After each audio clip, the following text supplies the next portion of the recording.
All right. Thank you to those who are here. It looks like folks are maybe still arriving, but we will go ahead and get started.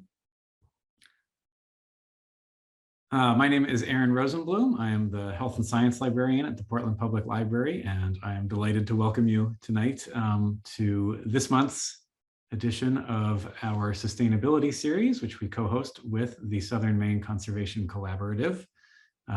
This is our sixth season, or sixth year, I guess I should say. And we're very excited for tonight's talk and the rest of our programming for the spring. Before we go any further than that, I would like to offer PPL's land acknowledgement. Acknowledgement is a simple way of showing respect and a step toward correcting the stories and practices that erase Indigenous peoples' history and culture, and toward inviting and honoring the truth. Portland Public Library would like to acknowledge that the land on which we gather is the occupied and unceded territory of the Wabanaki, the people of the place where the sun first looks our way, who have stewarded this land throughout the generations. We extend our respect and gratitude to the many Indigenous people and their ancestors whose rich histories and vibrant communities include the Abenaki, Maliseet, Micmac, Passamaquoddy, and Penobscot nations, and all the Native communities who have lived in Shuabunkeg for over 3,000 generations in what is now called New England and the Canadian Maritimes. We thank them for their strength and resilience in protecting this land and aspire to uphold our responsibilities according to their example. So with that said, I am delighted to hand it over to Jess Burton from the Southern Maine Conservation Collaborative to introduce tonight's speaker. Thanks, Aaron. I am Jess Burton with the Southern Maine Conservation Collaborative, and we are an honored partner in this series now going on we are in its fifth or sixth, which is really fantastic. We've had just amazing speakers through the years, and we will continue to have amazing speakers. And tonight, I'm really excited to introduce to all of you a friend and a colleague, Kathleen. The Southern Maine Conservation Collaborative has participated with the Environmental Priorities Coalition for years. And in that way, we've been informed, we've felt involved, and we've gotten to know more about these important processes and laws. So I'm really excited to welcome Kathleen. Kathleen is the Director of Policies and Partnerships for the Maine Conservation Voters. She leads the MCV's state and federal climate action and clean energy for all campaigns. She serves on the steering committee of the Maine Climate Council and facilitates the Environmental Priorities Coalition, a partnership of environmental, conservation, and public health organizations. Kathleen began her career as an elementary school teacher and remains committed to education and collaboration as the foundation for transformational change. She chairs the board of Trekkers, a youth mentoring organization in Mid-Coast, Maine. She holds a Master of Education in Elementary Education from Lesley University and a BA in Science Education Policy and English Literature from Kenyon College. And she lives with her family in Camden. And I am very excited to welcome Kathleen here tonight. So without further ado, take it away. Thank you. And thank you, Aaron, and thanks to Portland Public Library. I'm a huge library fan and really delighted to be able to join you all this evening to talk about one of my passions, the Environmental Priorities Coalition. So I'm going to go ahead and share my screen. And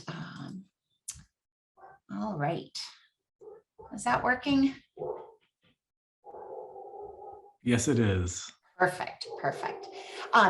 So you'll see that we rolled out the Environmental Priorities Coalition agenda back in January when a cross-country skiing image felt like the perfect way to lead us into the new session. We need to update for a little bit of spring, but it'll do the trick for this evening.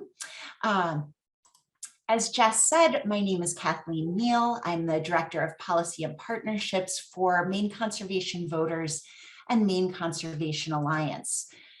Our organizations are committed to protecting Maine's environment and our democracy, and we represent more than 13,000 members and supporters across the state who share those priorities. MCV does that work of protecting Maine's environment and democracy by influencing public policy, holding politicians accountable, and winning elections. And MCA does that work through education, collaboration, and advocacy. I'm excited to talk with you this evening about one of the centerpiece programs of Maine Conservation Alliance's work, and that's the Environmental Priorities Coalition. So go back in time to 2004, that is where the coalition got its start. And there's a little bit of an interesting origin story here. What sparked the creation of the Environmental Priorities Coalition was a loss on a bill about water quality standards behind which the entire environmental community was aligned. We all agreed that that was the way that the state legislature should go. Our friends were in power, and we had every reason to believe that we would be successful, except we weren't actually coordinated around that. It's many of us know that it's easy to assume that sharing an opinion, sharing a position will translate into the support that we need to get our priorities over the finish line. But that expectation that collaboration can occur without a supporting infrastructure is one of the most frequent reasons why it fails. So in 2004, when we lost on that really important water quality bill, Maine Conservation Alliance stepped up and said, we have got to come together. We need to build shared networks. We need to be strategic in how we organize and communicate with each other and with lawmakers and with the people of Maine. And we really need to work together. So that's exactly what we did. And today, what began with just a handful of organizations almost 20 years ago has grown to 37 organizations that are committed to protecting Maine's air, land, and water, to tackling the climate crisis, and to protecting our health, the health of our communities. You can see, if you're familiar with some of these organizations, you can see that there's a lot of diversity. Oh, let me show you. There you go. There's a lot of diversity in these organizations. Some are the main chapters of large national organizations. Some are hyper-local, focused on one community. But what really unites us is that we believe that deep partnerships and coalitions that require shared work strengthen our individual organizations and are the best way to make change. So that's exactly what we do together. We work to protect Maine's ecosystems and natural resources, to safeguard our access to public lands, to reduce toxic pollution in our air, land, waters, natural areas, and built environment, to tackle climate change, accelerate the clean energy economy, advance social and environmental justice, and promote civic engagement and healthy democracy while we're building vibrant, healthy, inclusive communities. That's a lot of work to do, and not all of our organizations place an equal emphasis on each element of our shared mission, but that's the work that we have in common and the shared commitment that we have. What we do together from that foundation is to look each legislative session at the bills that the legislature will consider and really sort through and identify the environment and climate and health and community resilience priorities that really unite the environmental community. Each year, we release a common agenda of the legislative goals that we are all united behind, and we do a bunch of work to make communicating about those priorities easy for all of our members. So we have fact sheets, we have talking points, we work together, and I'm really excited to walk you through today the priorities we've selected for this legislative session. One quick word about how we come up with this common agenda. We have a really collaborative and democratic process within the coalition. So every single one of our 37 member organizations has the opportunity to nominate as many bills as they're prepared to lead on. So in any good coalition, it's good to have expectations for what it means to lead. You don't get to nominate something and say, everybody else do the work. But we don't have that problem. We've got a lot of really committed advocates and a very full slate of priorities. So I'm going to walk through each of these bills, but this is just a handy overview. And I'll start with this one. This is a new priority. I should have said most of our agenda was released in January as the legislature was beginning its work for this year. But a couple of bills have been introduced or reported out of committees just in the last couple of weeks. And some of those are important enough to warrant inclusion in the common agenda. LD 2013 is one of those. I think probably everyone in Maine has heard about the PFAS crisis right now. PFAS are what we call those forever chemicals. They do not break down, and they are really associated with all sorts of terrible health impacts. What happened for many farmers is there were state-sponsored programs that urged farmers to spread biosolids on their farmland. And because those biosolids were contaminated, that farmland is now contaminated as well.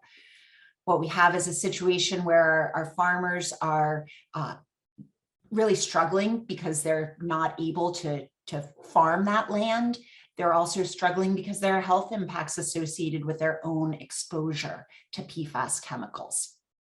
So when this bill was introduced by Representative Bill Pluker, who is a farmer himself, it proposed establishing a $100 million impacted farmers mitigation fund. That sounds like a lot of money, but it is not even close to what we will need to address this problem. So just last week, Governor Mills released a change budget. So she had released her proposed budget and then went back and made some additions to it. She has, in that new budget, allocated $60 million.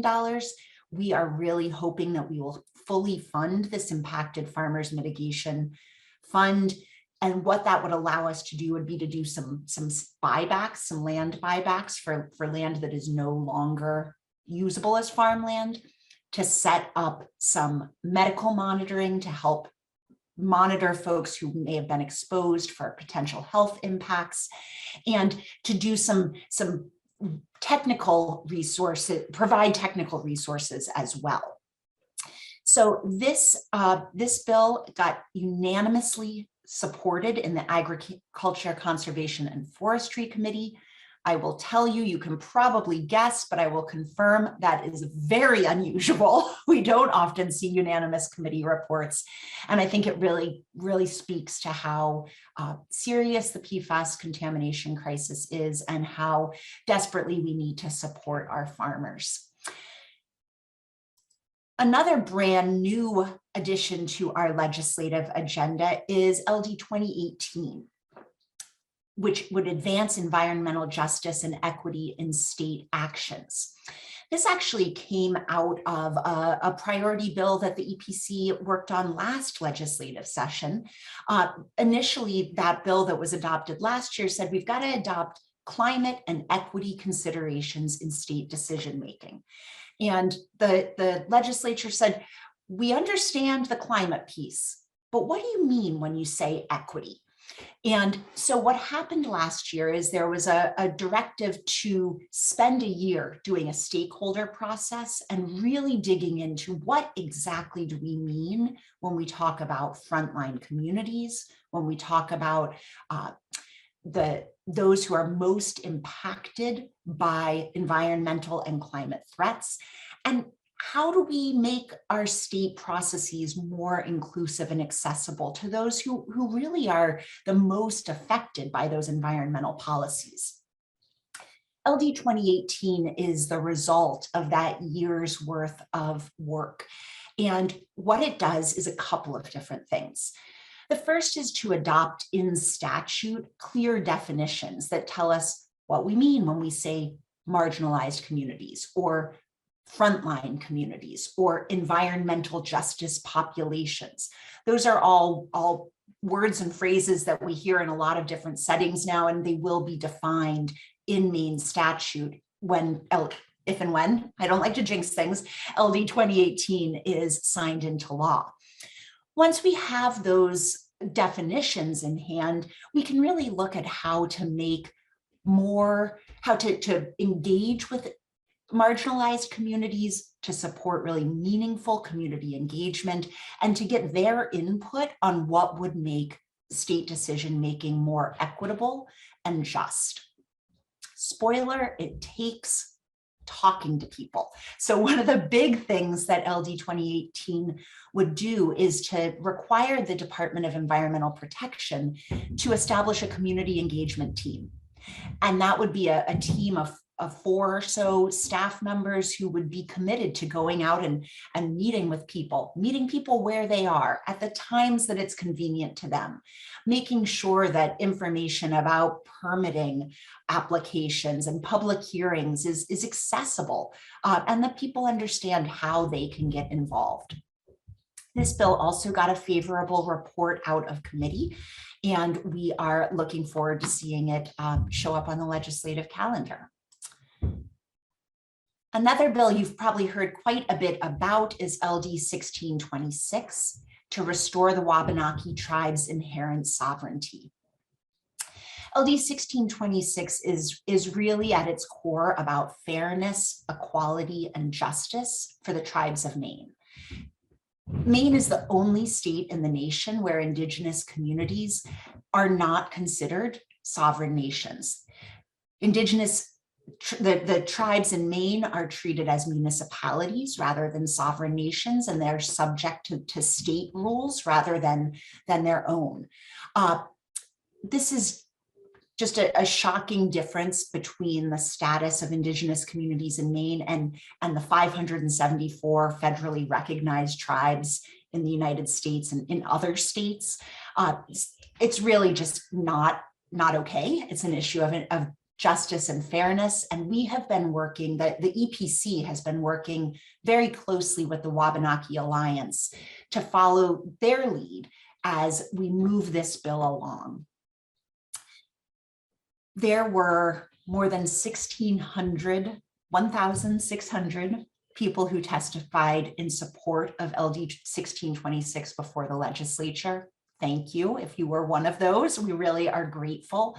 And just last week, maybe the week before, time is strange, the Wabanaki Alliance held its very first lobby day at the State House, and there were more than 100 people who came out to support that lobby day and to really talk one-on-one in the halls of the State House with their lawmakers and say, this is important to me, it's important to Maine, it's important to all of us. And I just want to say thanks to Jess for dropping great links in. The Wabanaki Alliance website is a great place to go to learn more about that. Another bill that we have been working on is LD 1639, which would stop out-of-state waste from being landfilled at the state-owned Juniper Ridge landfill.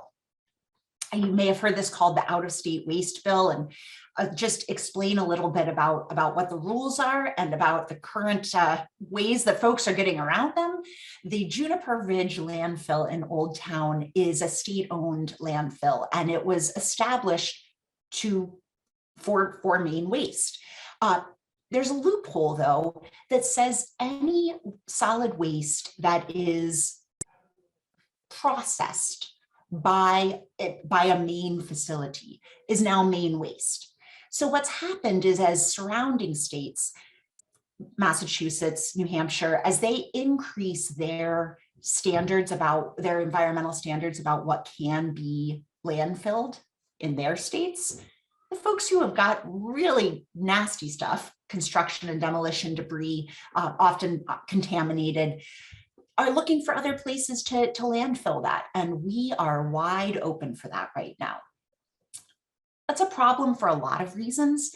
As we fill our landfills, we have to do expansions. That can lead to increased pollution.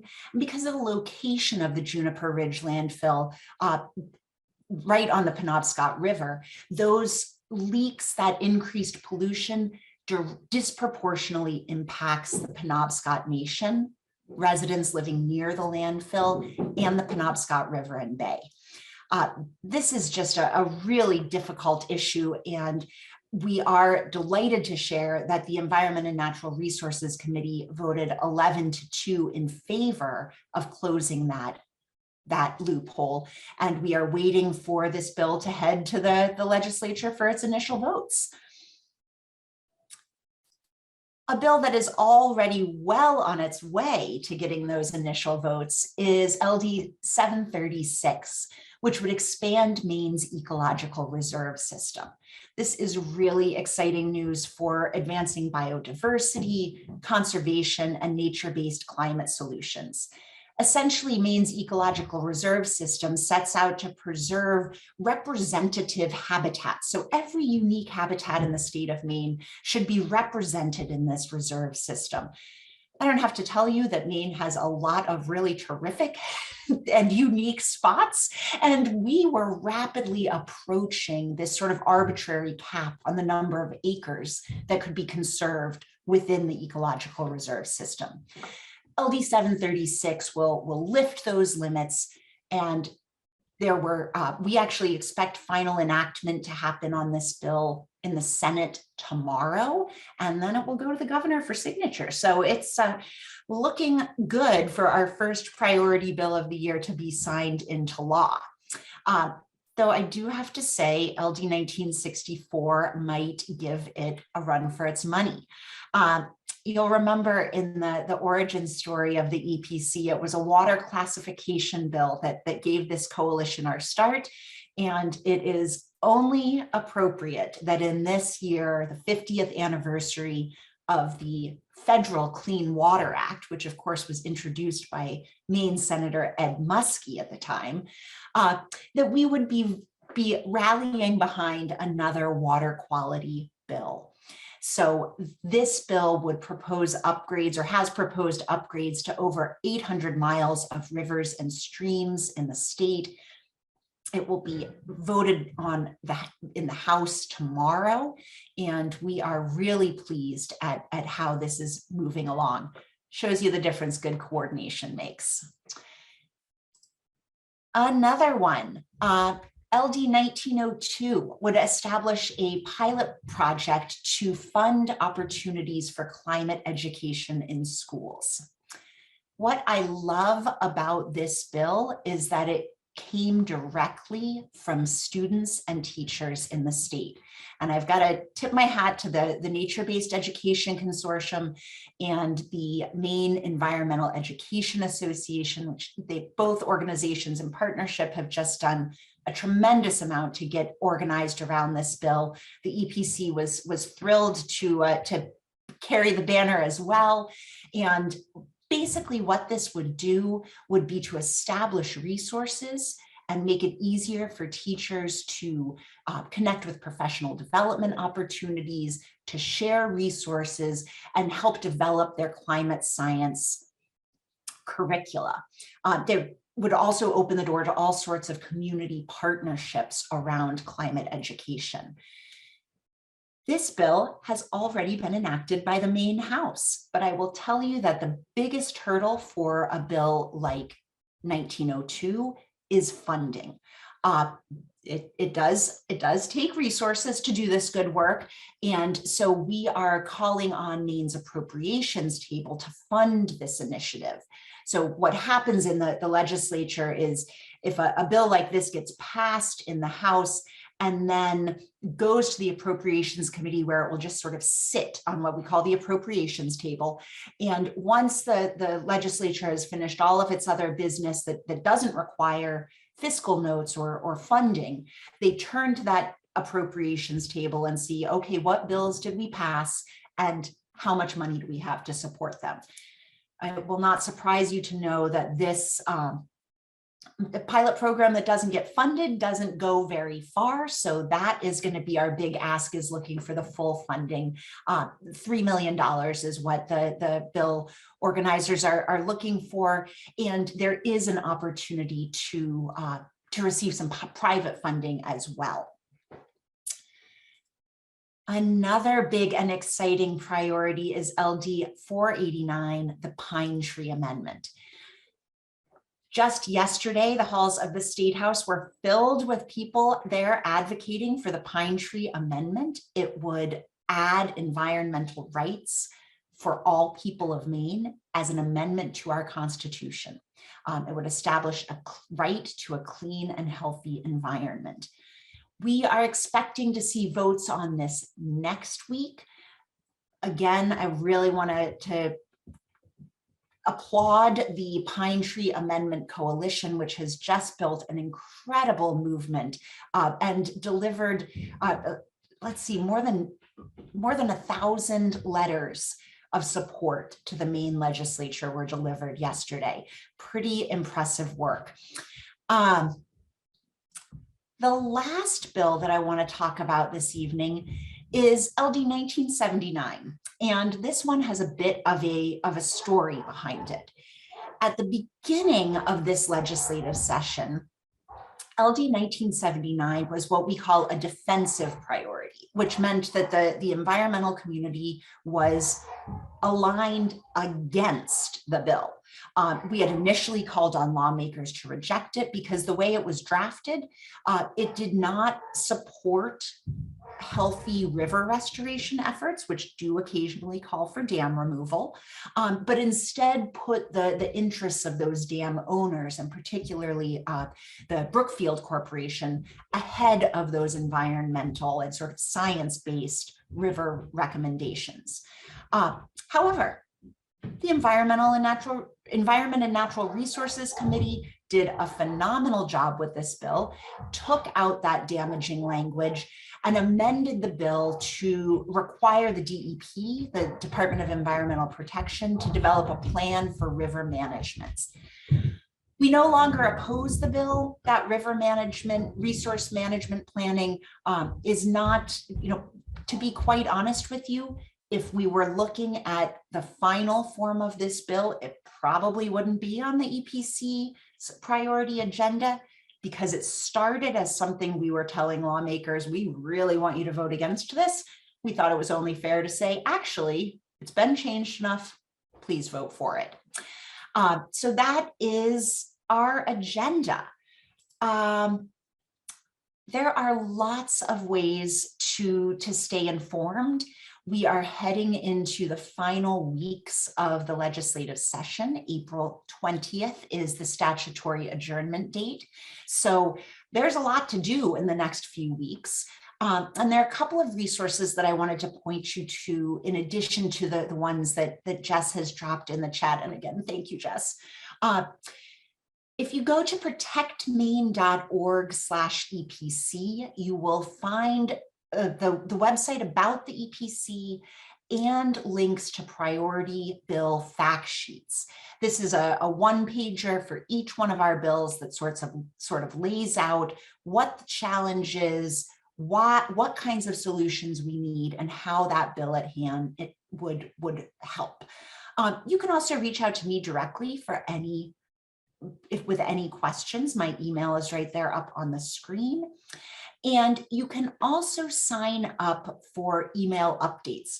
We were frantically working on an update email. I don't know if it was going to go out tonight or not, but if you hurry over to maineconservation.org/join-MCV, you can sign up to get email updates. And when that is finalized, you will get all sorts of good links and opportunities to weigh in and let your lawmakers know how important these priority bills are to you.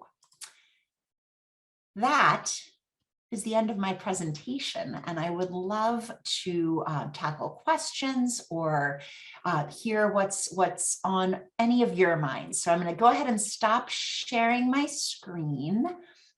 And Jess and Aaron, what have we got for questions? Well, first of all, thank you very much for that great briefing on all those topics. I know it's a lot, and I raced through, but you can always look and find those fact sheets. And thanks again, Jess, for putting those links in. I know it's drinking from a fire hose a little bit, but I will say that the legislature contemplates, over 2,000 bills every session. And so 9 is a lot for us to be working on as priority bills. It is a small fraction of what your state representative and state senator are sorting through. And I noticed how high those numbers were, in fact. And to be fair, many of those were done last year, but yes, okay. It's a lot. Yeah, so just as a reminder to folks, feel free to drop questions into the chat or using the Q&A button. Either way, we will see them and we will ask Kathleen. I have a couple questions, and Jess might as well. I was wondering if you could talk about LD 1626, which is the tribal sovereignty bill, and I don't want this to at all sound like a challenge. It's not meant as one. But I was wondering if you could speak to how that bill impacts sort of the priorities of the coalition and environmental conservation. I can think of sort of stereotypical ways to associate, indigenous people and environmental, and the environment and natural and things like that aren't fair to the real lives of indigenous people. So I'm sure there's more to it than that. For you and for your partners. And I was wondering if you could speak to some of those reasons, or to just an act of solidarity and why that's important. It's a really good question, Aaron, and has a lot of parts to the answer. So one thing that I will share is that the Environmental Priorities Coalition, many of the organizations many, if not all of the organizations that make it up, and many of us in our lives have been going through a bit of an awakening around racial justice and equity as in the last couple of years. It is perhaps shameful that we are only going through that now, but you know what? We have to embrace where we are and the work that we are doing and the learning that we are doing, and not waste too much time wishing we had started earlier, right? So we are well on our way to thinking about and grappling with the ways in which the environmental movement has not always been a good faith and good partner to Black, Indigenous, and other people of color. I'm not sure, had this bill been introduced, say, 5 years ago, I'm not sure whether the EPC would have been ready to, we've really learned, and Jess has been a huge part of this. Southern Maine Conservation Collaborative does just absolutely tremendous work and has really helped a lot with the learning that the coalition has done. What we have found through some of that learning is that this is not just an act of solidarity. It is actually core to the work of the environmental movement. And that's especially true because one of the arguments that you will hear made against tribal sovereignty is that if we recognize the real sovereignty that the tribes do have, the inherent sovereignty, they will no longer be subject to state environmental regulations. That makes sense, right? Because they are sovereign nations. They are subject to federal regulations, and they have a far better record than many other government entities in terms of their stewardship of the land. But there is a sort of reflexive argument. Well, but we've worked so hard to make our state environmental regulations strong. Why would we let anyone out of complying with them? So knowing that that is a case that is being made, the EPC felt very strongly, and I will share that this is unanimously high priority for our coalition. We felt very strongly that it was important for Maine's environmental community to stand up and say, that is not a valid argument. We do not buy it, and we won't stand for it. So we have really done so much work in partnership with the Wabanaki Alliance, and just feel really, really strongly that this is a bill that we have got to get over the finish line. I'll be honest with you, it is not an easy path. And so if any of you in this Zoom room tonight have happen to be the kind of folks who have the governor's cell phone number, tonight is the night to use it, my friends. Tonight is the night to call and say, this is a priority for all of us. It is an environmental priority. It is an equity priority. It is the right thing to do. And we expect for it to become law. Great, thank you.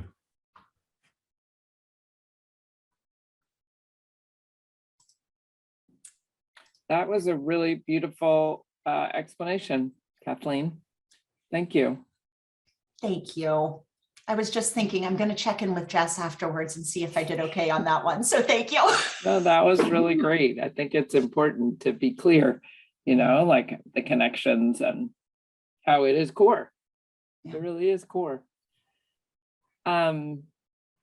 This sort of goes, you know, it's related. It's all related, I guess, if we stay within the umbrella of what we're talking about. But if you could talk just a little bit about how the priorities are chosen, recognizing that probably the list at the beginning of the process is much larger than these, you know, bills, the smaller, you know, the single digit of bills. Mm-hmm. But that, and then speaking to the diversity of focuses that are represented in the EPC with the, you know, public health all the way, you know, just so many different back sort of focus points. So if you could speak to that, that would be really cool.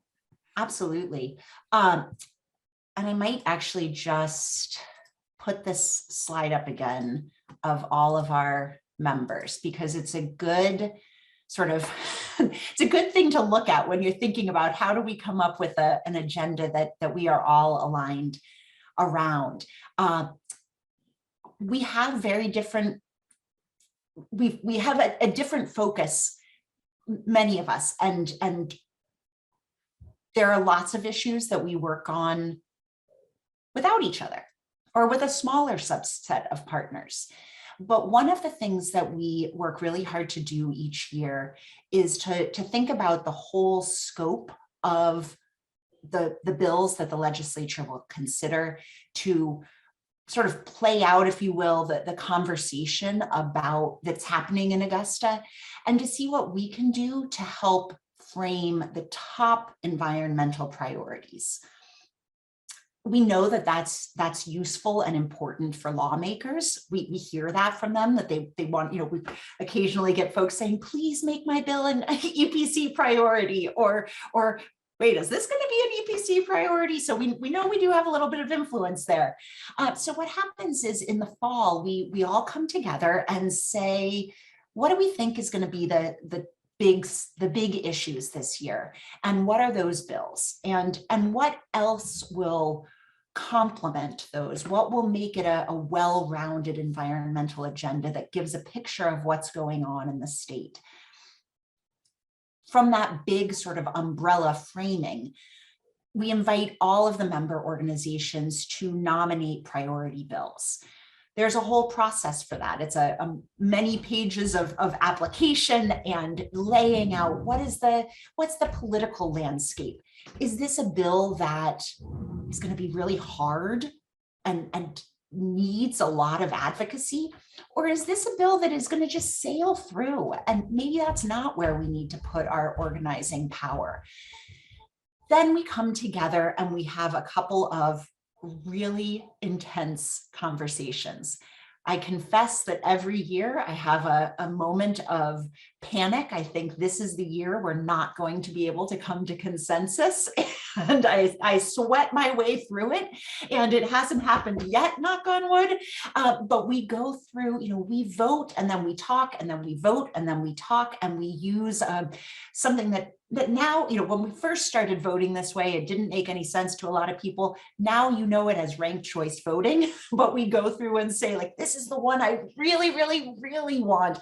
This is the one I want. This is the one, it'd be nice. And then we build an agenda from there. The expectation for our coalition partners, the expectation we have for each other is that when it comes to our priority bills, we speak with one voice. You will not find daylight between our organizations on any of these priority bills. Now, look over there, you'll have plenty of opportunities to find daylight. We don't agree about everything.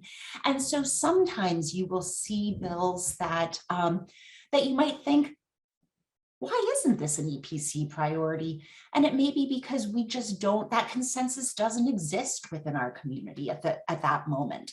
But what you see on our agenda for any given year, the full force of, it's hard to count, but I think we say we represent about 150,000, 200,000 Maine people. It's a pretty significant number of people who are represented by these organizations collectively. And we're all arm in arm on these priorities.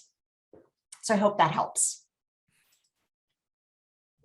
Yeah, thank you. And I had the good fortune to be, I think, just at one, maybe two of those in-person sessions where we had dots and we had them on the, we were all just sort of milling around, and it is fun. And it's also a great way to kind of advocate for your thing, and you just learn a lot. So appreciate the process and the explanation. That's really helpful. And I also think that it's really a special thing that there's a space for groups to come together about things that they connect on, and that recognizes those differences. And yet still the space is there and you're welcome in that space. So that's, I think, a really important thing that we don't see that often. So appreciate the commitment to that. To that point, we talk about a lot of things that aren't on the priority agenda. So the space that we cultivate together is a place where we talk about the things we don't agree on, or the places that we really just have a different take, or we say, I just don't think that's the way forward, or I think that's a really bad idea. It's really important to have that kind of relationship with our partners, that we can be honest with each other, and we represent different constituencies. Some of that is just inevitable, but that coalition space is a great place for us to talk through some of the very complicated issues that we all face. And to share information. So just because a bill is not on our common agenda doesn't mean that we aren't sending messages back and forth all day long about it. Great. I have another question that's a little bit more about one of the bills in particular, which is LD 736. And I was wondering, because there's such a sort of rainbow of types of conserved land and public land and private land that's conserved, and parks and federal land, and in this case reserves. And I was wondering, how this relates to kind of other designations, or what would that mean for the lands that would fall under this if it's passed and signed, compared to other, does it mean we're going to have more state parks? I don't think it does, but what does it mean? Erin, you're doing a terrific job of showing one of the other key benefits of a coalition, which is that I don't know, but I know who knows. And I love that about my work, that I can always say, you know who you should talk to. So I was, as you were talking, I was pulling up the fact sheet about LD 736, and I'm going to just skim it really quickly, but I'm also going to tell you that the Natural Resources Council of Maine and Maine Audubon are the leads on this bill. And that gives me an opportunity to say, for each bill, there is a coalition member who is running point. So I may be the one who's sending out emails, but there's a coalition member who knows way more about it than I do. And in this case, that's Melanie Sturm and Eliza Donahue. And I think I'm just gonna say, we'll connect you with them. That's fine. And I'll go read the fact sheet. There you go. And I will learn more. We have a question in the Q&A from John saying, first of all, excellent presentation, Kathleen. Refresh us about how funding is considered / factored in bills. Does rulemaking require an estimate of costs for implementing a new bill? Does the coalition bring funding or sources to the table from time to time with some of their bills? And thank you, John. Great questions. Every bill in the legislature is evaluated for its fiscal impact, and it gets what's called a fiscal note. Now, there are lots of bills that don't have a fiscal impact or a fiscal note, and so they aren't affected by this.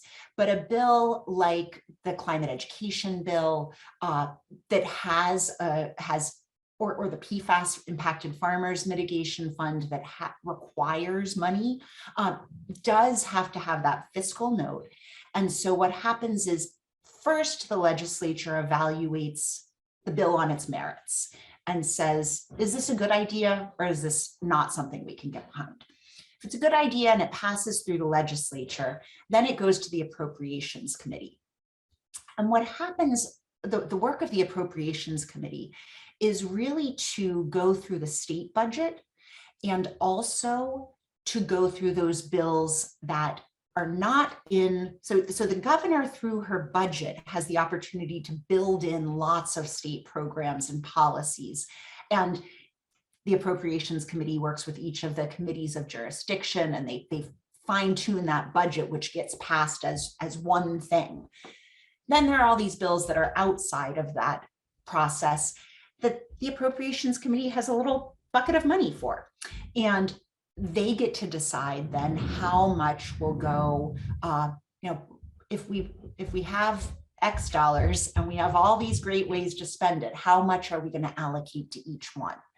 So for example, the climate education bill 1902 started with a request built into the bill for $3 million. It is possible that the Appropriations Committee goes through and says, yep, let's give them exactly what they asked for. Possible, but relatively rare, right? There's usually not as much money as we would like to allocate to all of our priorities. And so there's a bit of a negotiation process.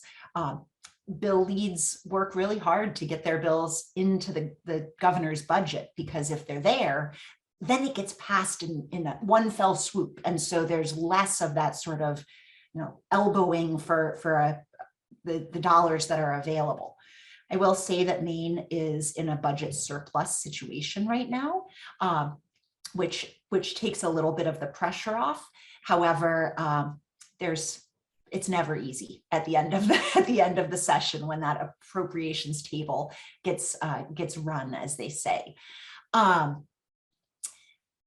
And I'm thinking, looking at this question, I bet the EPC would have a lot more friends than we do already if we were bringing resources to the table to fund the implementation of these bills. We aren't doing that, but that's not to say that we're not part of connecting the dots. So we may very well communicate with, do some of that lobbying of where we think the state's resources would be best allocated, but the coalition itself does not have a budget line or a role in the implementation. So I guess this is a kind of a logistical question, but how does the EPC do the work in the legislature to advance these priorities? And yeah. So there are two sort of directions that our advocacy can go. One is directly with lawmakers, and the EPC, so Maine Conservation Voters has on our staff an incredibly talented and brilliant woman by the name of Beth Ahern. Beth is a lobbyist by trade, and she works for MCV, but she also lobbies on behalf of the entire EPC on every one of our priority bills. That's really important because, as I said at the beginning, some of our member organizations are large and have full staffs and have folks who are in Augusta all day, every day, and talking to lawmakers in the halls. Some are all volunteer run, maybe one person shops, and just don't have that capacity. So the fact that Beth is there speaking on behalf of all of us on these bills makes an incredible difference. You know, we think a lot, I think, about lobbyist as a bit of a dirty word, but it really depends on what you're lobbying for. So if I may be so bold as to suggest that our issues, there's nothing bad about being a lobbyist for the environment and climate action. In fact, quite the contrary. So Beth is just absolutely, you know, there's a lot of relationship building. There's a lot of getting to know people. Because we do have term limits in the Maine legislature, there are lawmakers who are brand new to this work, and it is fairly complicated. And so I remember one of our lawmakers saying at one point, your first year, you figure out where the bathroom is. Your second year, you figure out where Beth is, and then you're good to go. and I just think that is the kindest and most lovely thing. That's the legislative advocacy piece. The piece that probably makes an even bigger difference is our connections with the public, with all of you. Maine has a citizen legislature. My guess is that many of you know your state lawmakers. You see them at the grocery store, you see them at the dog park, you go to your kids go to school with their kids. And so your voice matters. They also represent a pretty small number of people in the scheme of things. So what that means is that if a lawmaker gets a phone call on a bill, they notice. Now, at the federal level, our representatives get tons of phone calls. It's still important to call them. Do it today. Ask Susan Collins to vote to confirm Ketanji Brown Jackson to the Supreme Court. That was my plug. That's not an EPC priority, but I don't think I'd get any disagreement. But at this local level, it really does blow their minds. If they get 10 phone calls, that is a lot. And they listen to their constituents, or at least that's their job, right? To listen to us and to where our priorities are. So one of the things the EPC does is make it easy for people to contact their lawmakers, sending out action alerts where you can just click and the message goes to your state senator and your state representative. Or you can sign a petition, or you can share a post on social media. Those things can feel like you're shouting into the void, but I can assure you that you are not. They really do make a difference. And so that's, you know, talking directly to the people who take the votes, and then talking to the people who influence the people who take the votes. That's where the real power comes in. Great, thank you. At this point, I would ask you sort of how folks, we've had a plethora of links so far, but how can folks, what's the best way to keep up with this? And how can folks stay informed, not just from you all, but are there other kind of recommendations for how to follow this process for the rest of this session and beyond? Absolutely. We are coming down to the last few weeks of the session. There is a lot of policy making that is hurry up and wait, and then things are in a flurry. So if you are a Twitter type of person, I suggest following Maine Politics. That is a great place to see sort of breaking news. You can also follow any of the social media, for Maine Conservation Voters and any of our partner organizations. You'll see alerts shared that way. Please do sign up for the email updates. You'll see that it says join MCV. There's not a dollar value associated with that. It's just signing up.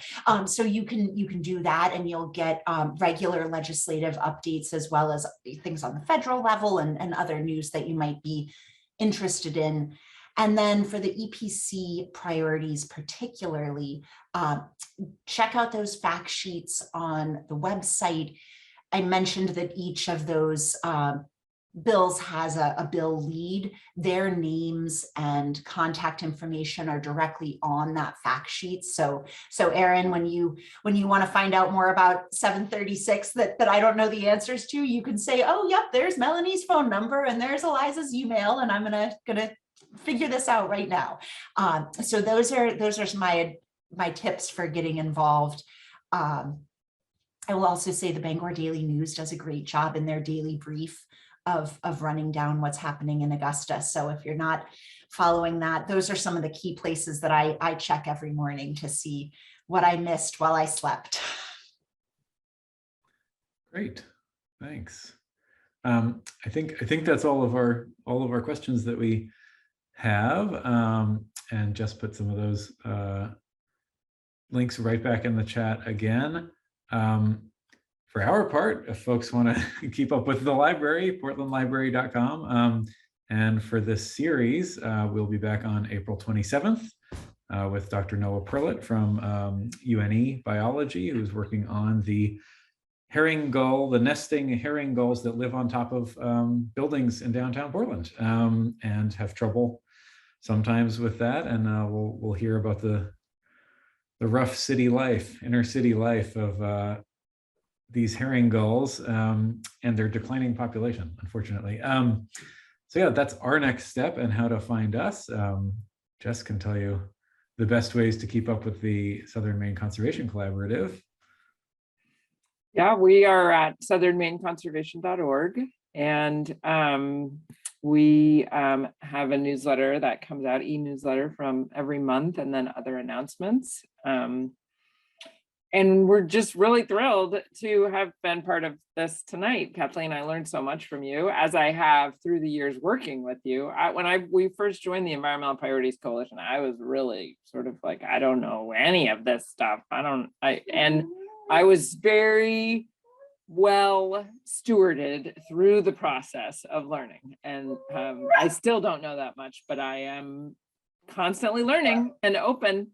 And I know it's super important. So thank you so much, Kathleen and Erin, and thank you everyone for joining. Yeah, thank you so much, Kathleen, for joining us. It's been just a wonderful evening. I'm so grateful for all of you for your learning and your advocacy. And Jess and Erin, thank you so much. I really appreciate it. All right. Well, with that, we'll wish everyone a good night and a little bit of daylight. No light out. Right. Thank you. Awesome. Bye. Thanks. Good night.